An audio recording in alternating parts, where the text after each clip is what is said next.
അസ്സലാമു വറഹ്മത്തുള്ളാഹി വബറകാതുഹു. വളരെ ദുഃഖകരമായൊരു വാർത്തയാണ് പ്രിയപ്പെട്ടവർ. നമ്മുടെ തൊട്ടടുത്ത ഹുജ്റയിൽ നാം കേട്ട വാർത്ത, ആ ഒരു ദൃശ്യം കണ്ടപ്പോൾ തന്നെ എൻ്റെ ഞാൻ വേദനിച്ചു പോയി. കാരണം ഇനി വേനൽ അവധി, അതായത് കുട്ടികൾക്ക് സ്കൂൾ ലീവ് കിട്ടി എന്നതിൻ്റെ മുമ്പ് തന്നെ കേട്ടുകൊണ്ടിരിക്കുന്ന വാർത്ത വല്ലാത്ത സങ്കടമാണ്. നമ്മുടെ കുട്ടികൾ സ്കൂൾ ലീവ് കിട്ടി ആഘോഷിക്കാൻ വേണ്ടി ഇങ്ങനെ കുതിച്ചു നിൽക്കുന്ന ഒരു സന്ദർഭത്തിലാണ് ഇപ്പോൾ തന്നെ ഹാഫിസ് എന്ന് പറയുന്ന കുട്ടി മരണപ്പെട്ട ഒരു വാർത്ത, വെള്ളത്തിൽ മുങ്ങി മരണപ്പെട്ട ഒരു വാർത്ത. എൻ്റെ പ്രിയപ്പെട്ടവരെ, നമുക്ക് വാട്സപ്പിലൂടെയും ആ ദൃശ്യം കണ്ടിട്ടുണ്ടാകും. ഇത് നമ്മെ ഓർമ്മപ്പെടുത്തുന്നത് വളരെ ഗൗരവത്തോട് പ്രിയപ്പെട്ട രക്ഷിതാക്കളും കുട്ടികൾ ശ്രദ്ധിക്കേണ്ട പ്രധാനപ്പെട്ട കാര്യം നാം മനസ്സിലാക്കേണ്ടത്, മുതിർന്നവർ ഇല്ലാത്ത ഒരിക്കലും ഇത്തരത്തിലുള്ള കുളത്തിൽ ഇറങ്ങാൻ ഒരിക്കലും പാടില്ലാത്തതാണ്. കാരണം നമുക്ക് കുളം കാണുമ്പോൾ ശാന്തമായി മനോഹരമായൊക്കെ കാണും, നമുക്കതിൻ്റെ ആഴമൊന്നും അറിയില്ല. പിന്നെ കുടുങ്ങിപ്പോയാൽ എൻ്റെ പ്രിയപ്പെട്ടവരെ, പിന്നെ ആ കുടുംബത്തെ നോക്കൂ. ഇപ്പോൾ ഹാഫിസിൻ്റെ ഒരു അവസ്ഥ, ആ കുടുംബത്തിൻ്റെ ഒരു അവസ്ഥ, ആരാണ് അവർ ആശ്വസിപ്പിക്കുക? എങ്ങനെ ആശ്വസിപ്പിക്കാൻ പറ്റൂ? നമ്മുടെ വീട്ടിലില്ലേ ഹാഫിസിനെ പോലത്തെ മക്കൾ? എങ്ങനെ സമാധാനം പറയാൻ പറ്റും? പ്രിയമുള്ളവരെ, യാ അല്ലാഹു റബ്ബ് സുബ്ഹാനഹു വ തആല കുടുംബത്തിന് സമാധാനം നൽകട്ടെ. പിന്നെ പ്രത്യേകിച്ച് നമ്മുടെ മക്കൾക്ക് അപരിചിതമായ കുളം കാണുമ്പോഴൊക്കെയൊന്നും പ്രത്യേകം ഒരു ആവേശമാണ്.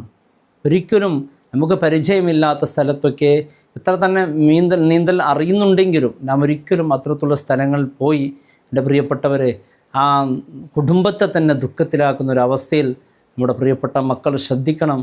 ഈ വേനൽ അവധിയിൽ നമ്മുടെ സ്കൂൾ ലീവെല്ലാം കിട്ടിയെങ്കിൽ എൻ്റെ പ്രിയപ്പെട്ടവരെ, ഈ സമയത്ത് ഒരിക്കലും ഇത്തരത്തിലുള്ള വേദന വാർത്തകൾ കേൾക്കാതിരിക്കട്ടെ. അള്ളാഹു കാത്തുരക്ഷിക്കട്ടെ. പിന്നെ പ്രത്യേകിച്ച് പ്രിയപ്പെട്ട മക്കളോട് പറയാനുള്ളത്, ഒരിക്കലും നമ്മുടെ കൂട്ടുകാരെ നാം അനുകരിക്കരുത്. അവർ നല്ല നീന്തലൊക്കെ പഠിച്ച കുട്ടികളായിരിക്കും. അവൻ പോയിട്ടുണ്ടല്ലോ, പിന്നെ എനിക്കെന്തെന്ന് പറഞ്ഞ് പെട്ടെന്ന് നാം നീന്താൻ തുടങ്ങിയാൽ തീർച്ചയായും അത് വലിയ അപകടത്തിലേക്ക് എത്തിക്കും. അള്ളാഹു കാക്കട്ടെ. അതുപോലെ പ്രത്യേകിച്ച് അദബ് എന്നുള്ളത് വളരെ പ്രധാനപ്പെട്ടതാണ്. ഈ വെള്ളച്ചാട്ടത്തിൻ്റെ സമയത്ത് അങ്ങോട്ടിങ്ങോട്ട് കുട്ടികളെ പിടിച്ച് തള്ളുക, ഇതൊക്കെ തീർച്ചയായും അപകടമായിരിക്കും. പിന്നെ നോക്കുമ്പോൾ ഹാഷിമിനെ നമുക്കൊന്ന് ഓർക്കാൻ പോലും, ഹാഷിമി എന്ന് പറയുമ്പോൾ, ഹാഫിദിനെ കുറിച്ച് പറയുമ്പോൾ നമുക്ക് വല്ലാത്ത സങ്കടമില്ലേ? ആ കുടുംബം എങ്ങനെ സഹിക്കും? എൻ്റെ പ്രിയപ്പെട്ടവരെ, പ്രത്യേകിച്ച് നമ്മുടെ മാതാപിതാക്കൾ ശ്രദ്ധിക്കേണ്ട ഒരു കാര്യം, നമ്മുടെ കുട്ടികളെ ഒരിക്കലും തനിച്ച് ഒറ്റക്ക് വിട്ടുപോകരുത്. കാരണം കൂട്ടുകാരെ കൂടിയിട്ടാണ് ഇത്തരത്തിലുള്ള സ്ഥലങ്ങളിൽ. ഇപ്പോൾ ഹാഫീസിൻ്റെ അവസ്ഥ അങ്ങനെയാണല്ലോ, കൂട്ടുകാരെ കൂടിയിട്ടാണ് പോയത്. കൂട്ടുകാരെ കൂടി പോയി. അപ്പോൾ ഈ ലീവിലൊക്കെ നമ്മുടെ മക്കൾ തനിച്ചാകുന്ന ഒരു സാഹചര്യം ഉണ്ടാക്കാനേ പാടില്ല. മാതാപിതാക്കൾ ശ്രദ്ധിക്കണം.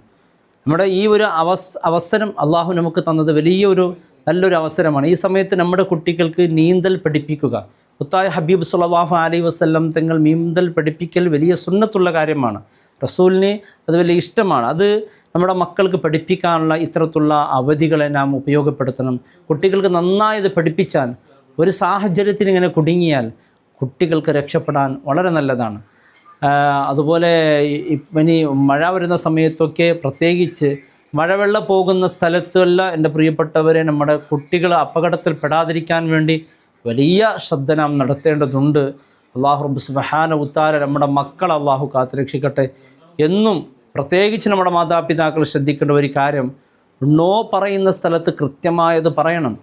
കാരണം പരിചയമില്ലാത്ത സ്ഥലത്ത്, അപകട സാധ്യത ഉള്ള സ്ഥലങ്ങളിൽ ഞാനൊന്ന് പോട്ടെ ഉമ്മ, ഞാൻ കളിച്ചു വരട്ടെ, അങ്ങനെ പല രീതിയിൽ നമ്മുടെ മക്കൾ നമ്മോട് പറയും. ആ മക്കളോടുള്ള ആ കാരുണ്യത്താൽ നാം അതിലേക്ക് സമ്മതിക്കുന്നൊരു സാഹചര്യമുണ്ട്. പിന്നെ തീരെ ദുഃഖത്തിലായി. അല്ലാഹു റബ്ബ് സുബ്ഹാനഹു വ തആല കാത്തുരക്ഷിക്കട്ടെ. പ്രത്യേകിച്ച് മക്കളോട് നോ എന്ന് പറയുന്ന സ്ഥലത്ത് കൃത്യമായി നോ പറയണം.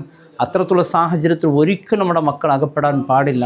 അല്ലാഹു നമ്മുടെ മക്കളെ എല്ലാവിധ ആഫത്തുകൾ, അവർക്ക് ഈ ഇത്തരത്തിലുള്ള അപകടങ്ങളെക്കുറിച്ച് അതിനെക്കുറിച്ചുള്ളൊരു ബോധമൊന്നും ഉണ്ടാവില്ല.